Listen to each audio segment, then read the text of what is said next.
السلام علیکم ورحمۃ اللہ وبرکاتہ۔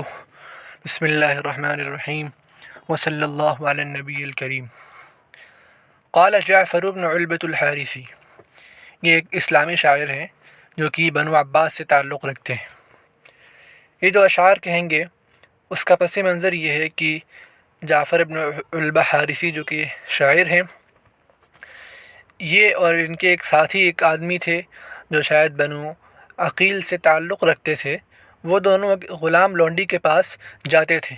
پھر ان دونوں کے درمیان کچھ ایسا ہوا کہ ان دونوں کے درمیان ایک دشمنی اور لڑائی ہو گئی، تو اس شاعر نے اپنے ساتھی کو قتل کر دیا۔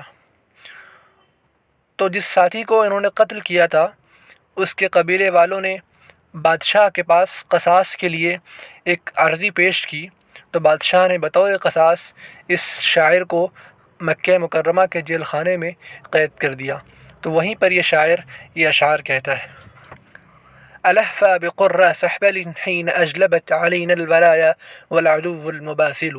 الحفا، ہائے حسرت، ہائے افسوس، بقرہ سحبل، وادی سحبل کے پاس مقام قرہ میں، حین اجلبت علینا الولایا، کہ جب ہمارے خلاف مدد کی عورتوں اور بچوں نے، حین اجلبت علینا، ہمارے خلاف مدد کی، الولایا، بچوں اور عورتوں نے، والعدو المباسل، اس حال میں کہ دشمن بہت بہادر اور طاقتور تھا۔ فقالوا لنا سنتان لا بد عنهما صدور رماح اشرعت او سلاسل۔ تو دشمنوں نے ہم سے کہا، سنتان لا بد عنهما، کہ دو چیزیں ہیں جن میں سے ایک چیز ضرور ہو کر رہے گی۔ صدور رماح اشرعت، رماح اشرعت، جو تیز جو نیزے ہوتے ہیں ان کو کہا جاتا ہے۔ صدور رماح اشرعت، تیز نیزوں کی دھار، صدور دھار، او سلاسل، یا زنجیریں، یعنی دشمنوں نے ہمیں چیلنج کیا کہ دو چیزیں آج ہو کر رہیں گی، یا تو ایک گھماسان جنگ دونوں کے درمیان واقع ہوگی، یا ہمیں زنجیروں میں قید کر دیا جائے گا اور ہمیں ذلیل و رسوا کیا جائے گا۔ فقلنا لهم تلككم اذن بعد كرة تغادر سرعا نؤها متخاذل۔ تو ہم نے ان دشمنوں کو جواب دیا یہ کہہ کر کہ تلككم اذن بعد كرة، یہ سب چیزیں اسی وقت ممکن ہیں، بعد كرة، جب کہ ایک حملہ ہو، یہ چیزیں ممکن ہیں ایک حملے کے بعد۔ تغادر سرعا، تغادر یعنی جو حملہ باقی رکھے، چھوڑے، سرعا آدمی کو بالکل مردہ، ایسا حملہ جو تم لوگوں کو بالکل مردہ چھوڑ دے۔ نوحا متخاذل، ایسا مردہ جس کا پھر دوبارہ اٹھنا مشکل ہو۔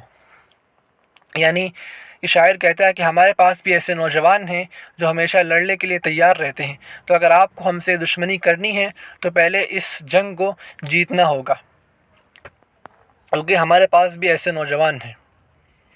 وَلَمْ نَدْرِ إِنْ جِزْنَا مِنَ الْمَوْتِ جَيْزَةً، وَلَمْ نَدْرِ، اور ہم نہیں جانتے، إِنْ جِزْنَا مِنَ الْمَوْتِ جَيْزَةً، اگر ہم موت سے بچ گئے، اگر ہم نے موت سے راہ فرار اختیار کر لی تو ہم نہیں جانتے، كَمِ الْعُمْرُ بَاقٍ وَالْمَدَى مُتَطَاوِلُ، کتنی عمر باقی ہے اور زندگی کتنی طویل ہے۔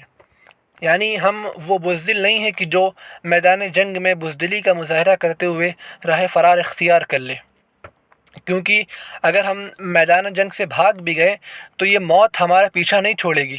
اس سے بہتر تو یہی ہے کہ ہم مردانگی کا مظاہرہ کرتے ہوئے، اپنی بہادری کو ثابت کرتے ہوئے میدان جنگ میں اڑ جائیں اور وہیں پر ہماری موت ہو جائے۔ اذا ما ابتدرنا مازقا فرجت لنا بأيماننا بيز جلتها الصياقيل۔ اذا ما ابتدرنا مازقا، مازقا سخت میدان جنگ، جب ہم نے جلدی کی، کدھر، مازقاً سخت میدان جنگ کی طرف جو ہم نے جلدی کی، فرجت لنا، تو ہمارے لیے کشادہ کر دیا کس چیز نے، بِأَيْمَانِنَا بِيضٌ، ان تلواروں نے جو کہ ہمارے ہاتھوں میں تھی، جلت الصیاقل، جسے صیقل کرنے والوں نے چمکا دیا تھا، پالش کرنے والوں نے چمکا دیا تھا۔ لهم صدر صيفي يوم بطحاه سحبل ولي منه ما ضمت عليه الأنامل۔ دشمنوں کے لیے وادی سہبل میں بطحا کے جنگ کے دن ہمارے تلوار کی دھار تھی، دشمنوں کے لیے ہمارے تلوار کی دھار تھی بطحا کے جنگ کے دن وادی سہبل میں۔ ولی منہ ضمت علیہ الانامل، اور اس تلوار کا جو قبضہ تھا وہ ہمارے ہاتھ میں تھا۔ انامل انملا اس کا واحد ہے، اس کے معنی ہوتے ہیں انگلیوں کا جوڑ، یعنی ہمارے ہاتھوں میں وہ تلوار ضم تھی، ملی ہوئی تھی، یعنی اس کا قبضہ ہمارے ہاتھ میں تھا، اور اس کی جو دھار تھی، صدور جو اوپری حصہ تھا وہ دشمنوں کے لیے تھا۔